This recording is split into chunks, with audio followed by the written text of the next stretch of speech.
sort of vetting you do for this sort of thing. And I had it all in front of me on my 2 screens at home that I look at when I'm working at home, and I thought, okay, when the chancellor brings this up, when she says to me, Robert, I need to know, what kind of teacher will Stephen be?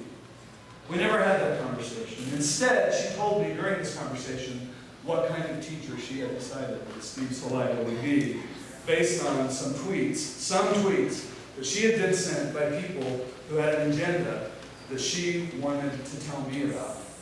Now,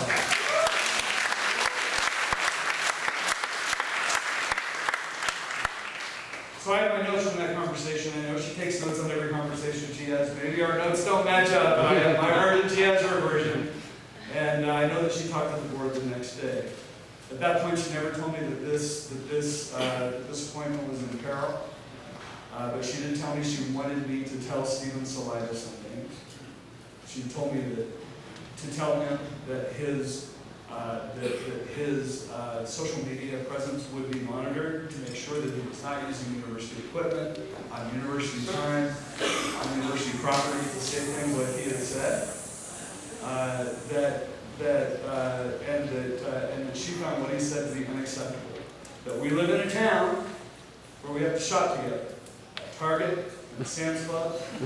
We have to follow a different set of rules here in little Champaign Bay.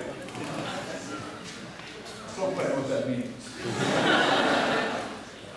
But it was something she wanted me to convey to him, which I did in a very embarrassed fashion on that following Saturday night, after I thought that all of this had passed and that he'd be joining us in a couple of weeks.